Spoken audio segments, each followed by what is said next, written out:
Hello everyone and welcome to my channel. Thank you for clicking on this video. Now, what do you do when your relationship hits some shaky waters? A lot of people are having relationship challenges here and there, and the way the world has framed it, most of the time, most people generally, even people that are supposed to be marriage counselors, advise that once the relationship is a little bit shaky, they should opt out and everybody should go their separate ways. Sometimes they give different names for it. Sometimes they call it that the relationship has become toxic, or sometimes they say that the affections that were there before are no longer there, or sometimes they just say simple statements like they've fallen out of love or whatever. No, there are different ways to these days tag it and brand it and kind of make it cool, in quote, to opt out of a relationship, especially a marriage relationship, when there are some stormy seasons or some shaky times or rocky times. Now, I acknowledge fully that there are times where really the marriage relationship has become toxic and it's not advised for the couples to still remain together. It's more advised for them to separate in order for them to find ways of probably coming to terms with what's going on in their relationship and trying to get a resolution. Basically, that's the idea behind separation. There are also times where a divorce may be necessary, but not necessarily all the time. The divorce option is made so prevalent and so expected these days that people have completely bastardized the sanctity, the sacredness, the covenant nature of marriage relationships.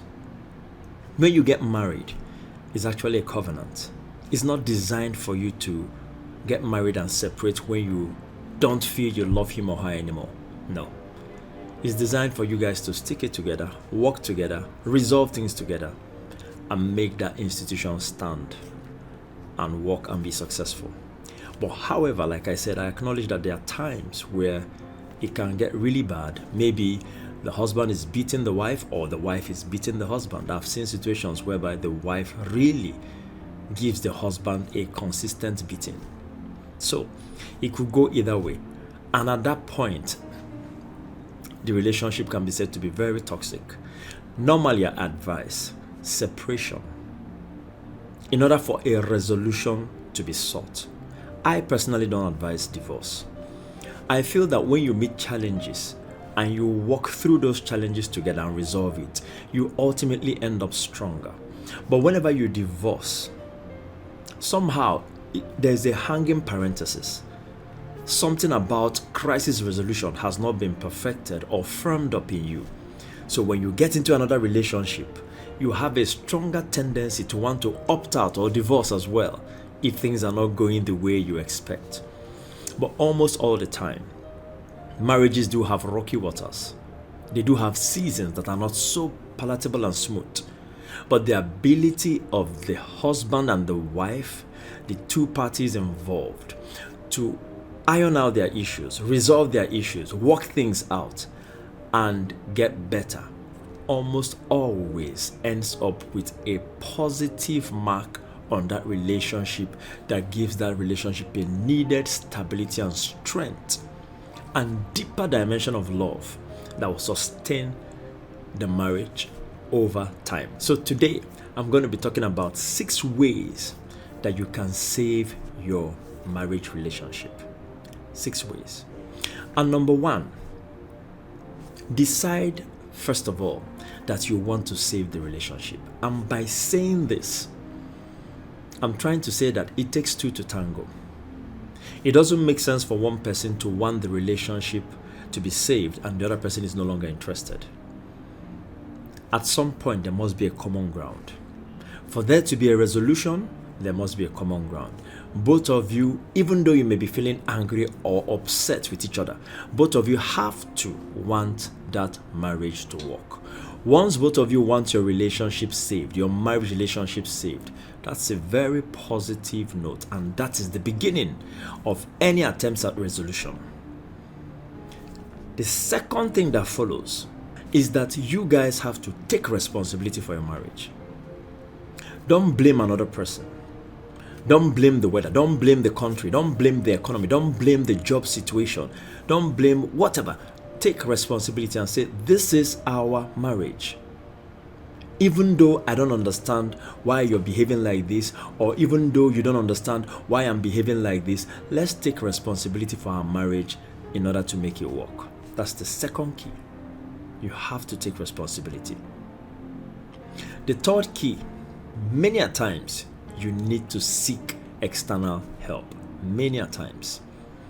Whenever a relationship, a marriage relationship, gets so bad that it's almost about to, scatter, at that point, two of you may have tried to resolve things the best way you know how, within the limits of your limited understanding, as it were, or within the limits of your understanding. You may have tried to resolve things, and you just find out that all your attempts at resolution have fallen on either deaf ears or have fallen into lost waters.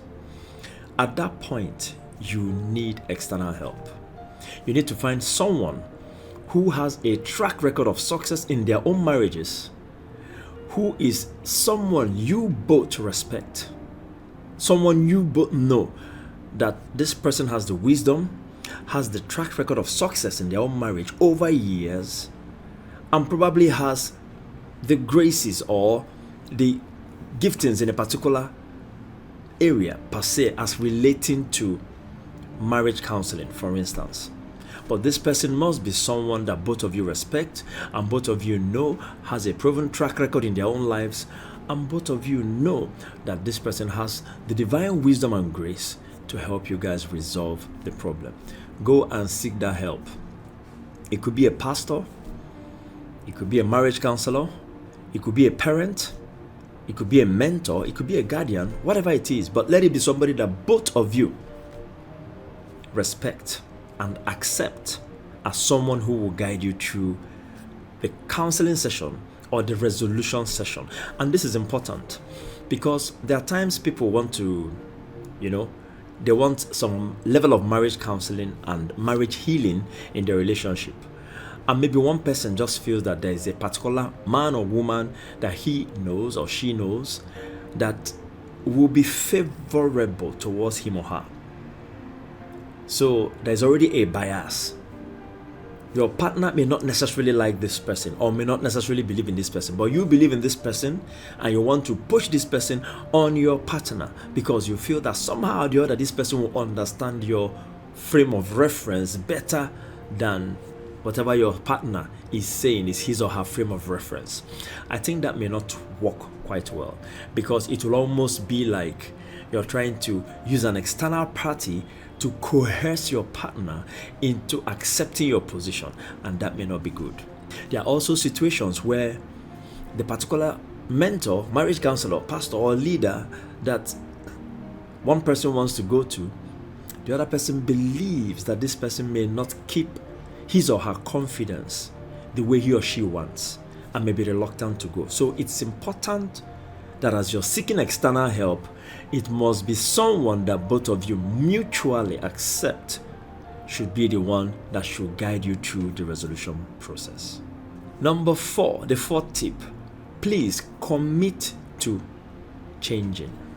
Both of you commit to adapting and changing. You both have to commit to adapting and changing. Because many a times, once the resolution has started, it's not going to be so palatable for someone.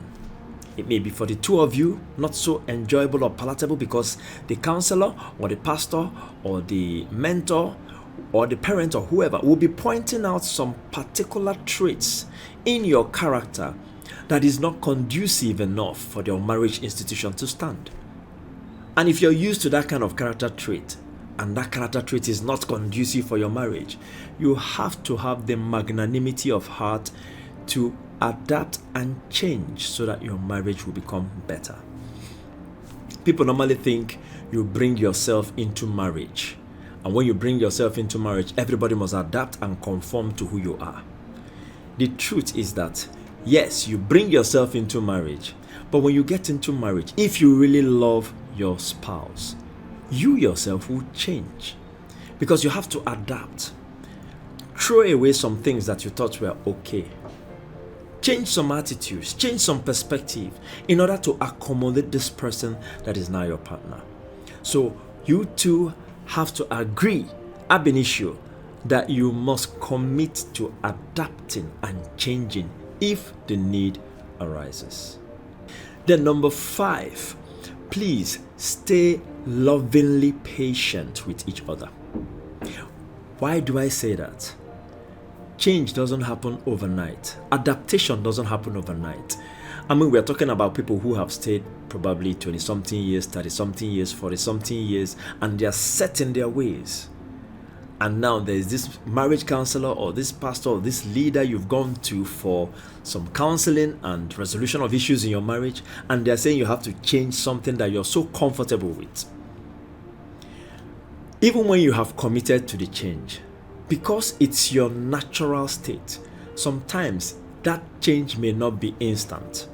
So you have to also have the magnanimity of heart and the understanding to know that change is a process.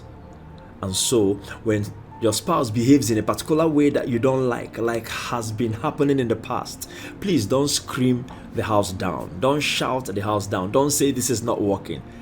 Lovingly and patiently understand that adaptation is a process and then encourage that process until the change is perfected.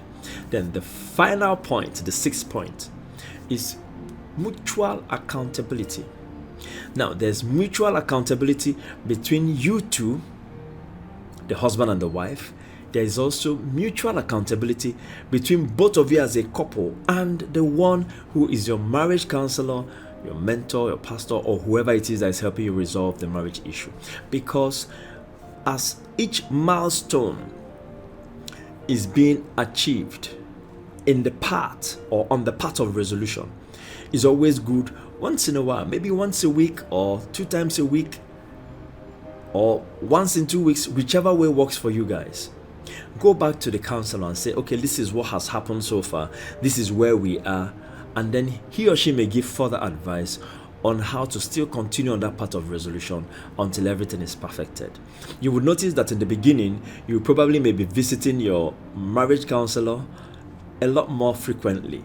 But as you guys are changing and adapting and bonding better, understanding each other better, maturing better, the times you need to see your counselor will start being more and more far apart. And it will get to a point the counselor will say, I think you guys are good. Or you guys even will feel that you don't need any counseling anymore and you can sign out on that counseling process or that mentoring process. And at that time, it will be that your marriage issues have been resolved. And I can bet you, once you resolve your issues, somehow or the other, your marriage almost always gets stronger, richer, sweeter, and more loving because you have crossed a hurdle together.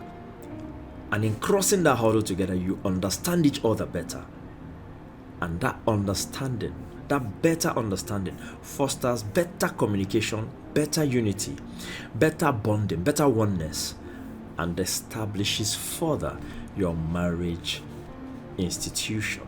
So, these are the 6 ways that you can save your relationship. If you have any other ways too, you can also put them in the comment and we can exchange ideas and see how you can contribute something that I will learn as I contribute something that you also learn. There are lots of other keys, but I think these 6 keys, if followed properly, will really do a great deal in resolving marriage issues and saving your relationship. Thank you so much for staying up until this moment. If you found value with this video and you haven't subscribed, please do so, subscribe and click on the notification bell so that you can get notified when other videos come out. And please share this video to people who you feel would need it. Thank you so much once again, and I super celebrate you. See you in the next video.